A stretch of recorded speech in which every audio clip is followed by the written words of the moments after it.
Assalamualaikum warahmatullahi wabarakatuh.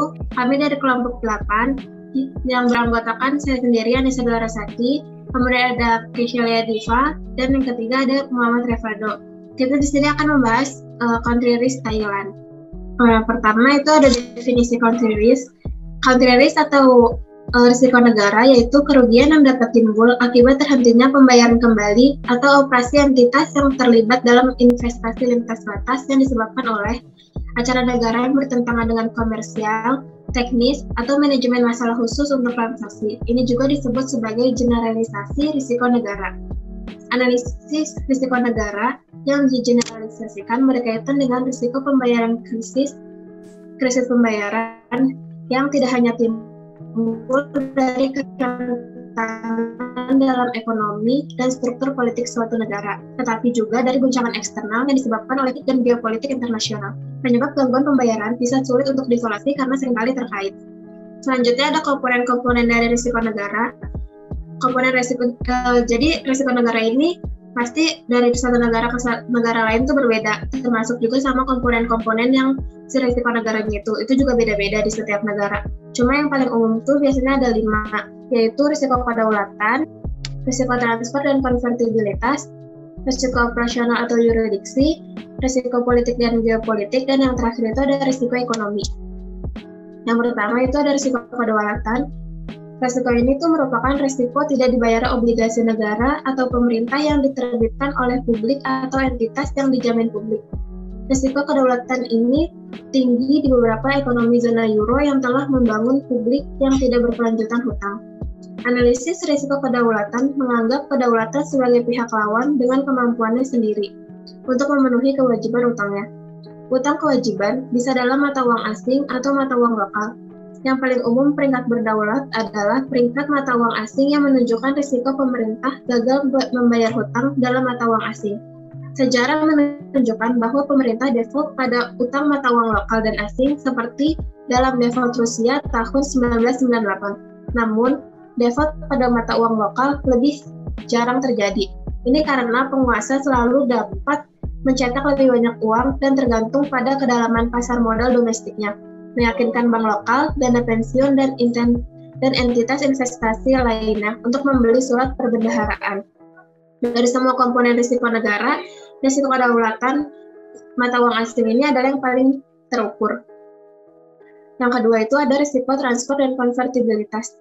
Investor harus menyadari risiko yang timbul dari kemungkinan pengenaan oleh pemerintah atas kontrol modal atau batasan pada ketersediaan valuta asing. Meningkatnya integrasi global dan liberalisasi arus modal dalam perekonomian dunia dalam beberapa dekade terakhir mengurangi risiko transfer dan konvertibilitas. Setelah tahun 2008, ini mungkin berubah dengan peningkatan intervensi pemerintah dan regulasi perusahaan dan keuangan. Ada juga pengakuan baru bahwa beberapa kontrol modal selektif dapat berguna ketika ekonomi dihadapkan dengan guncangan eksternal dan perubahan mendadak dalam arah arus modal internasional. Peringkat transfer dan konvertibilitas ini sering diperlakukan sebagai markup atau markdown tergantung pada keadaan kepada penguasa peringkat mata uang asing, dengan mempertimbangkan tingkat integrasi global ekonomi, jenis rezim mata uang, dan independensi bank sentral dan lembaga terkait lainnya. Yang ketiga ada risiko operasional atau yurisdiksi. Risiko ini tuh mengacu pada risiko lingkungan bisnis khusus negara seperti tata kelola, transparansi, dan birokrasi, supremasi hukum, ketersediaan infrastruktur, peraturan risiko, dan kerentanan sistem perbankan. Dimungkinkan juga untuk membangun yang lain subset dari risiko yang berfokus pada risiko sektor perbankan. Dikombinasikan dengan penilaian mata uang lokal risiko berdaulat, ini dapat berguna sebagai masukan ke dalam analisis risiko kredit pihak lawan. Risiko yurisdiksi suatu negara bisa sangat berbeda dari risiko kedaulatan. Misalnya saja di negara seperti Indonesia, di mana lingkungan bisnis penuh dengan risiko. Risiko yurisdiksi tinggi, namun risiko berdaulat. Dengan tingkat utang publik yang rendah, juga rendah. Yang keempat, ada risiko politik dan geopolitik. Ini merupakan risiko gangguan operasi atau pembayaran sebagai akibat peristiwa politik di negara tuan rumah atau pembangunan geostrategis di lingkungan internasional. Perubahan bermotif politik dalam pemerintahan kebijakan perpajakan atau peraturan yang merusak aliran pendapatan transaksi. Contohnya adalah keuntungan super pajak yang diusulkan pemerintah Australia untuk dipungut pada perusahaan pertambangan di tahun 2010.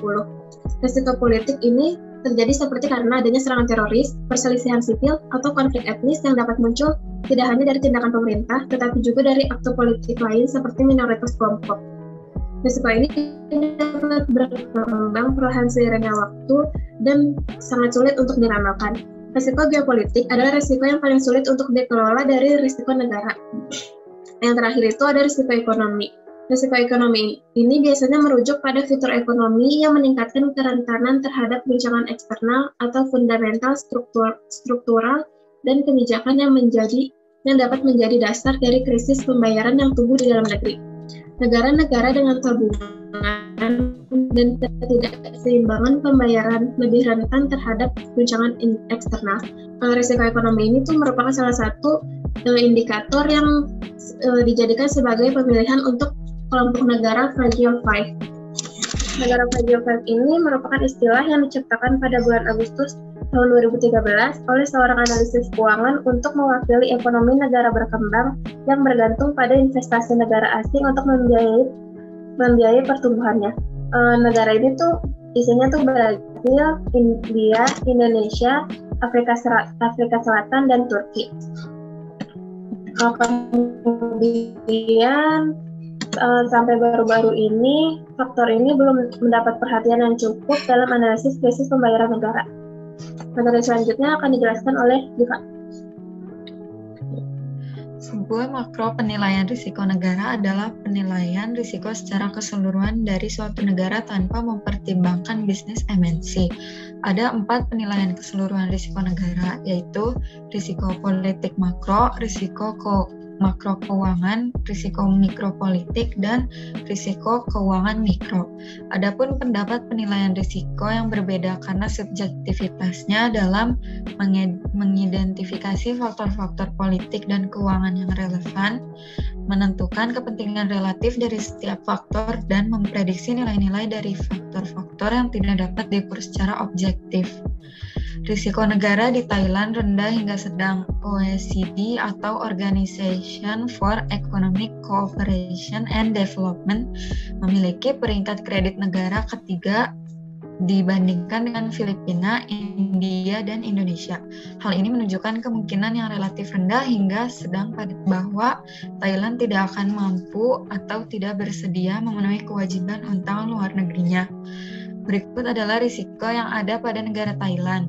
Yang pertama ada risiko kedaulatan Thailand. Sebagian besar perusahaan yang memiliki kredit utang rendah akan mengalami tantangan saat menjual surat utangnya. Alasannya, kondisi ekonomi saat ini sulit bagi kemampuan membayar utang perusahaan. Sejak awal pandemi, Thailand telah mencatat 928.314 kasus dengan 7.733 kematian. Sebagian besar terdeteksi sejak April 2021. Risiko kedaulatan yang paling diingat Thailand adalah krisis keuangan Asia 1997. Krisis keuangan Asia dimulai pada tanggal 2 Juli 1997 ketika pemerintah Thailand yang saat itu dibebani utang luar negeri sangat besar memutuskan untuk mengambangkan mata uang baht setelah serangan yang dilakukan para spekulan mata uang terhadap cadangan devisa negaranya. Untuk saat ini, risiko kedaulatan Thailand sudah tidak terlalu parah karena telah pulih dari kuartal sebelumnya karena paket stimulus pemerintah yang meningkatkan pengeluaran. Walaupun tahun lalu Thailand sempat mengalami kinerja setahun penuh terburuk sejak krisis keuangan Asia 1997 dengan kontraksi ekonomi 6,1%, baht Thailand juga menjadi mata uang dengan pelemahan terdalam di Asia setelah melemah 0,54% terhadap the greenback. Yang kedua ada risiko transfer dan konvertibilitas. Pemerintah Thailand dengan ketat mengatur kontrol pertukaran valuta asing di negeri gajah putih tersebut dengan dasar hukum Exchange Control Act yang bertujuan untuk menyalurkan falas untuk kepentingan publik, memantau arus modal keluar, memusatkan kepemilikan falas negara, serta stabilisasi nilai tukar baht. Sejak 19 Desember 2006, Bank Sentral Thailand atau Bank of Thailand mensyaratkan sebesar 30% dari falas senilai minimal $20.000 atau lebih yang dikonversi menjadi baht harus ditahan sebagai jaminan atau deposit. Aturan ini dikecualikan untuk transaksi yang dibebaskan dari syarat transaksi berjaminan.